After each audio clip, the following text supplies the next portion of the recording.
Tere kõigile, te vaatate Mõtlemaatikat. Täna kavatseme lahendada läbi 2021. aasta laia matemaatika riigieksami osa 1. Hoidke silmas, et minu lahenduskäigud võivad erineda teie omadest, kuid vastused võivad ikka tulla samad. Kõik vastused on kontrollitud Harno lehel olevatest eksamimaterjalidest. Ilusat vaatamist. Ülesanne 1. On antud funktsioon fx võrdub ruutjuur x jagatud x ruut miinus 4-ga. Leidke punkt 1. Funktsiooni fx määramispiirkond. Ruutjuure all saab ainult olla 0 või 0-ist suurem arv. Seega see murd peab võrduma või suurem olema 0-ist. Nimetaja ei tohi olla võrdne 0-ga, seega x ruut miinus 4 peab olema suurem kui 0. Viime 4 paremale poole ning võtame ruutjuure. Saame, et x1 on miinus 2 ja x2 on 2. x3 on võrdne või suurem kui 0. Võtame x-joone ning alustame joone tõmbamist ülevalt, sest suurim astandega x-i väärtus on positiivne. Kuna otsitakse 0-ist suuremat väärtust, siis otsime vahemikku x-ist üleval pool. Seega määramispiirkond on miinust 2-st 0-ni ja 2-st lõpmatuseni. Punkt 2. Leidke muutuja x 3 väiksemat täisarvulist väärtust, mis kuuluvad funktsiooni fx määramispiirkonda. Miinus 2 ja 2 ei ole kaasa arvatud, seega on arvudeks miinus 1, 0 ja 3. Vastus on, et funktsiooni fx määramispiirkond on miinus 2-st 0-ni ja 2-st lõpmatuseni ning muutuja x 3 väiksemat täisarvulist väärtust on miinus 1, 0 ja 3. Ülesanne 2. Teravnurkse kolmnurga ABC 2 külge on AB 6 detsimeetrit ja AC 5 detsimeetrit. Kolmnurga ABC pindala on võrdne sellise ruudu pindalaga, mille küljeks on kolmnurga tipust C joonestatud kõrgus CD. Arvutage nurk BAC. Me teame, et kolmnurga pindala AB korda CD jagatud 2-ga on võrdne ruudu pindalaga CD ruudus. Paneme AB väärtuse 6 valemisse ning 6 jagatud 2-ga on 3. Viime CD ruudus vasakule poole ning võtame sulgude ette CD. Saame, et CD1 on 0 ning CD2 on 3. Kuna külje pikkus ei saa olla 0 detsimeetrit, on vastuseks 3 detsimeetrit.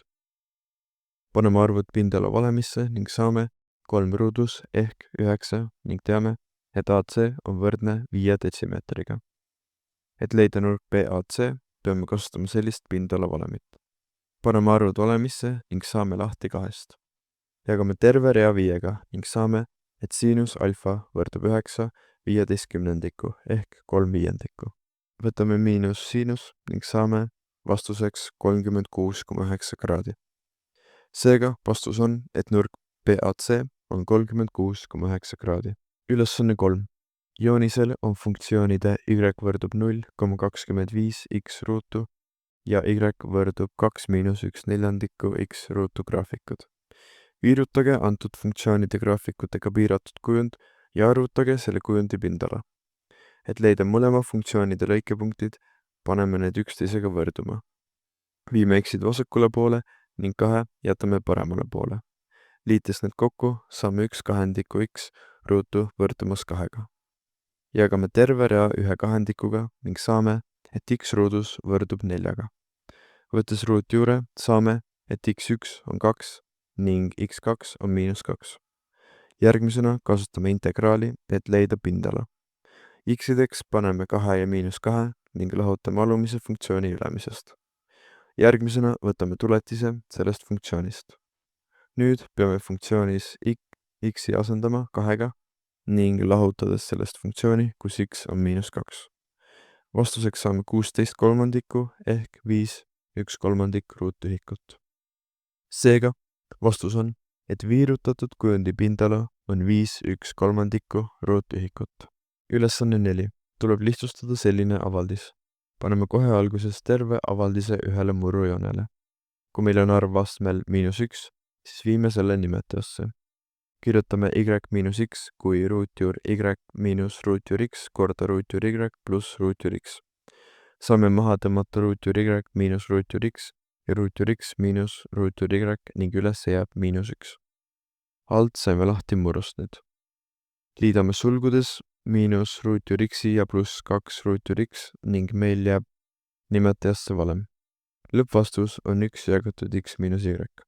Seega vastus on, et lihtsustatud avaldis on 1 jagatud x miinus y.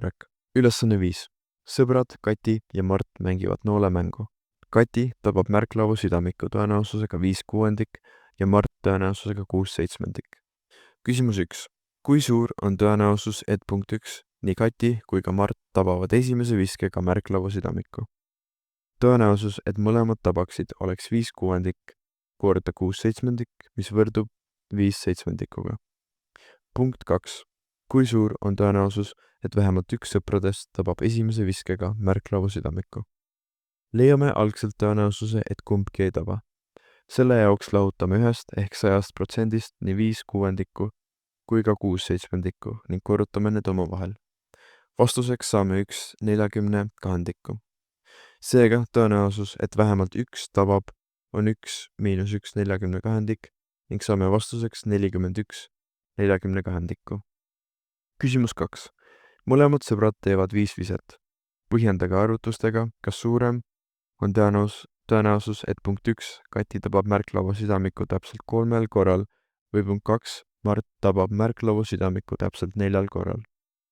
Tõenäosus, et Kati tabab 3 korda 5 viskest, oleks korrutada kombinatsiooni valemis 5 viskest 3, korrutada ta tabamise tõenäosusega, mis on kuubis, ning korrutada ta mitte tabamise tõenäosusega, mis on ruudus.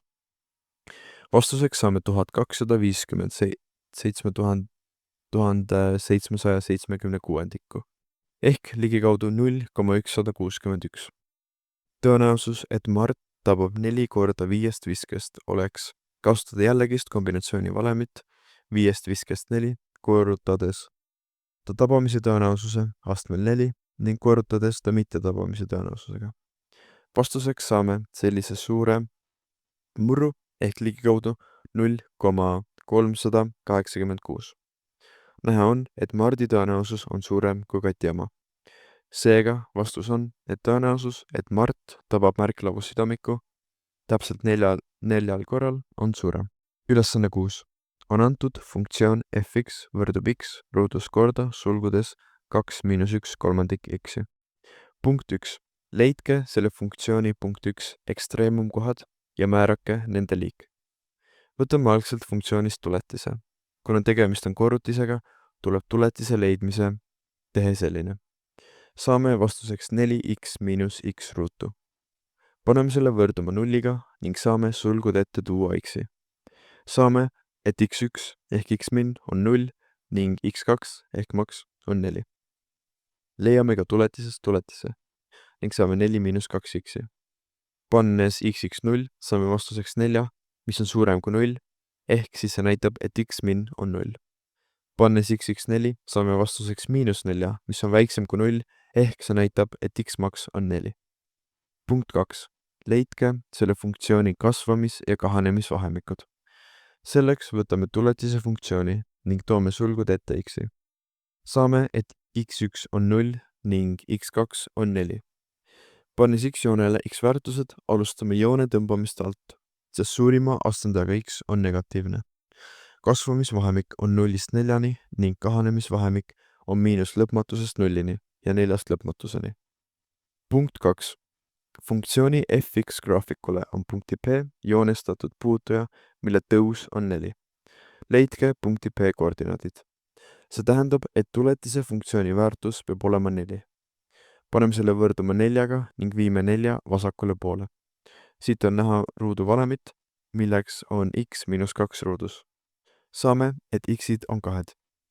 Paneme 2 algfunktsiooni ning saame vastuseks 16/3 ehk 5 1/3. Seega punkti B koordinaadid on 2 ja 5 1/3. Vastus on, et punkti B koordinaadid on 2 ja 5 1/3. Ülesanne 7. Tuleb lahendada ära logaritmvõrrand ja eksponentvõrrand. Alustame logaritmvõrrandist.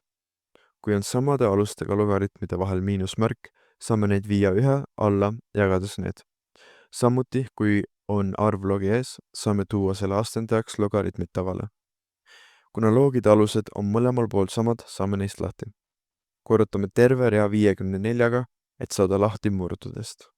Viime eksid vasakule ning tavalised arvud paremale. Jagame terve rea 3-ga ning saame, et X ruudus võrdub 36-ga. Võtame ruutjuure ning saame X-ideks -6 ja 6. -6 ei sobi, sest logaritmitav ei tohi olla negatiivne. Võtame ette eksponentvõrrandi. Esimese asjana viime 2 murdudesse ning saame 9 neljandikku. 9 neljandikku on sama, mis 3 kahendikku ruudus. Korrutame 2-ga astendusarvud läbi. Ning 3 kahendikku saame kirjutada kui 2/3 astmel -1. Kuna alused on nüüd samad, viime need ühe alla ning kui on korrutamine nende vahel, siis astendajad liidame kokku. Astendajatesse jääb järgi 2 - X. Võtame mõlemalt poolt ln-i ning tõstame astendaja selle ette. Võtame mõlemalt poolt ln-i välja. Jagame terve rea -0,405-ga ning paremale poole jääb alles -1. Viime 2 teisele poole ning saame, et X on võrdne 3-ga. Teeme ka kontrolli. Asendades 6 logaritmis on lõpuks näha, et mõlemad pooled on võrdsed. Samuti paneme eksponentvõrrandis X-i 3 astendajatesse ning näeme, et lõpuks ka mõlemad pooled on võrdsed. Seega vastus on, et esimese võrrandi väärtus on X võrdub 6-ga ning teise võrrandi väärtus on X võrdub 3-ga. Sellega sai esimene osa meil lahendatud. Nagu näha, ei võtnud see üldsegi nii kaua aega, kui teemad on teil selged. Kindlasti likeige seda videot, kui ole abiks ning video descriptionis on ka playlist iga aasta lahendusvideole, nii kitsa kui laia oma. Sellega on tänaseks kõik. Näeme varsti juba uues videos.